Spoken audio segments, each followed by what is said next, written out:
For Pacifica Radio, I'm Scott Baba. Israel's military says it detained 100 suspected Hamas militants in a raid on a hospital in northern Gaza over the weekend. Israeli forces raided Kamal Adwan Hospital in Beit Lahia on Friday, and according to the World Health Organization, detained 44 male staff. Palestinian medical officials said the hospital, which was treating some 200 patients, was heavily damaged in the raid. Israel has raided several hospitals in Gaza over the course of the year-long war, saying Hamas and other militants used them for military purposes. Palestinian medical officials deny those allegations and accuse the military of recklessly endangering civilians. Meanwhile, Egypt's president over the weekend announced a new proposal for a temporary ceasefire in Gaza. Talks in pursuit of a longer phased ceasefire have repeatedly stalled. Hamas wants Israeli forces out of Gaza as a precondition, but Israeli Prime Minister Benjamin Netanyahu has said they will remain until destroying Hamas. There hasn't been a ceasefire since November's week-long pause in fighting in the earliest weeks of the war. Karen Chameth reports. Egypt's president has announced his country has proposed a 2-day ceasefire in Gaza, during which 4 hostages held in the enclave would be freed. There was no immediate response from Israel or Hamas, as the latest talks were expected in Qatar, another key mediator. Egyptian President Abdel Fattah al-Sisi said the proposal includes the release of some Palestinian prisoners and the delivery of humanitarian aid to besieged Gaza. Al-Sisi said the proposal is an attempt to move the situation forward, adding that negotiations would continue to make the ceasefire permanent. I'm Karen Shamas. The president of the nation of Georgia is urging the West to support opposition protests against the official results of a weekend parliamentary election, in which the governing party was declared victorious amid voting irregularities and allegations of Russian meddling.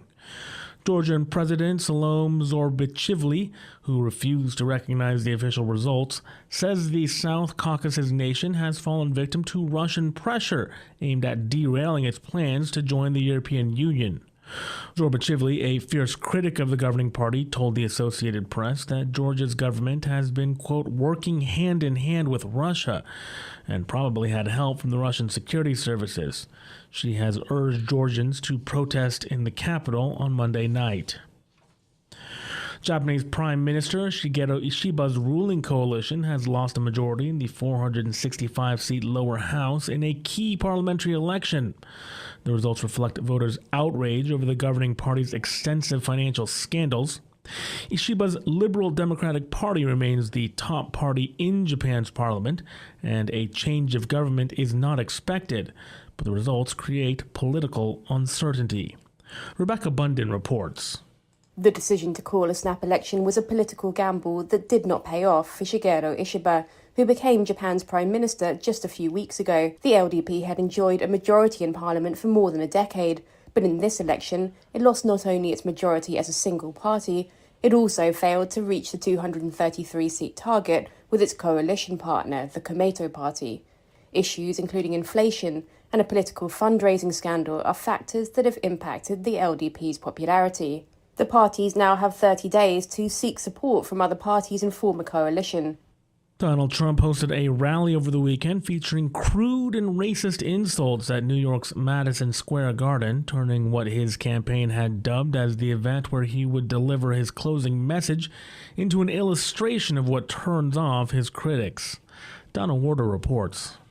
Former President Donald Trump held a rally Sunday at New York's Madison Square Garden. November 5th, 2024, 9 days from now, will be Liberation Day in America. It's going to be Liberation Day. The Trump campaign had dubbed Sunday's rally as the event where he'd deliver his closing message. There were normal attacks on his Democratic opponent. Kamala Harris is a train wreck who has destroyed everything in her path. But there were also lewd and racist comments about Latinos, Jews, and Black people. Comedian and podcaster Tony Hinchcliffe. There's literally a floating island of garbage in the middle of the ocean right now.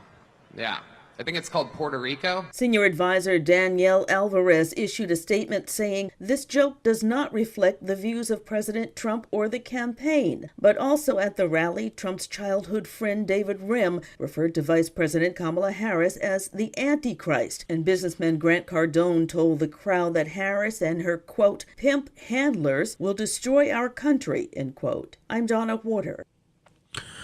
I'm Scott Baba for Pacifica Radio.